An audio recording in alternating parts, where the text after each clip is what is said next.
Aujourd'hui, je vais vous expliquer comment j'ai réalisé mon mariage sans musique, sans que ça soit ennuyant.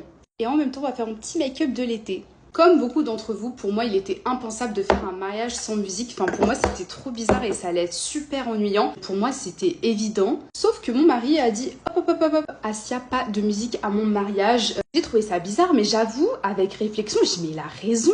Eh bien, on a réfléchi à énormément d'activités. Ce qui est génial, c'est que du coup, on a pu miser sur l'originalité et puis nos invités ne s'y attendaient pas du tout. La première chose, et c'est vrai que ça a fait le tour de la toile, c'est ma fameuse entrée à cheval. Pour moi, je voyais très bien mon entrée à cheval comme une princesse, etc. Étant donné qu'on a fait ça dans un château, je trouve que ça s'y prêtait plutôt bien. Pour celles qui ne savent pas, en fait, je suis cavalière, fan de chevaux, donc pour moi, c'était évident de mettre des chevaux à mon mariage. Tout le monde était choqué et genre c'était en soi une activité, les gens étaient choqués, un cheval c'est beau, ça a de la prestance, tout le monde a pu les caresser, faire des petites piques, tout ça. Il y avait aussi l'option de ramener des petits poneys afin qu'il y ait des petits aussi qui montent sur les chevaux, mais je vous avoue en termes d'organisation c'est un petit peu compliqué pour nous. Avant que les personnes rentrent à la salle, ce qu'on a fait c'est un énorme buffet en extérieur. Et en fait, ce moment-là, il est génial parce que ça a permis aux invités de faire un petit peu le tour, de présenter les félicitations aux parents, enfin bref, d'être un peu au calme, de remplir un petit peu son ventre avant le dîner. Les invités rentrent à la salle, attendent un petit peu, et puis j'ai fait ma fameuse entrée avec la Amelia. Pour celles qui ne savent pas ce que c'est un sort d'énorme trône où on va venir porter la fameuse princesse. Parfois, c'est aussi le marié. C'était juste incroyable, les gars. C'était trop beau. Je me sentais comme une princesse. Et je vous jure, vous n'êtes pas obligé de mettre de la grosse musique pour chtah à droite à gauche. Genre vraiment, vous mettez un truc hyper loose, NSC, tout ça. Je vous jure que ça passe bien. Parce que pour celles ou ceux qui ne savent pas, en fait, je suis d'origine turque et marocaine, donc c'était important pour moi aussi de mettre en avant ma culture marocaine. En termes d'activité, on avait pensé à plusieurs choses. Un montage qui regroupe toutes vos photos d'enfance, genre d'enfants à vous grands. Et ça pour chacun des mariés. Donc on a fait un pour Emra et il y en a un qui a été fait pour moi.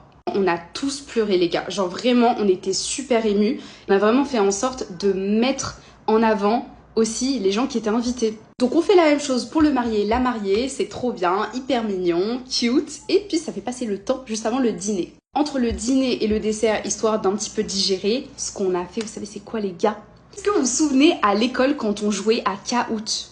Je vous jure, vous allez rigoler, mais c'était la meilleure activité de la soirée. Je vais mettre mon mascara hors caméra parce que ça risque d'être super compliqué. Voilà qui est mieux. Moi et mon mari, on s'est chargé de faire l'animation de cette activité. Pourquoi est-ce nous qui avons pris les micros? Simplement parce qu'on n'est pas timide, on est entre familles, donc c'est plutôt cool. C'est nous-mêmes qui avons créé les quiz sur l'application Kahoot. Un quiz sur la culture générale, un autre sur la Turquie, le Maroc et l'islam.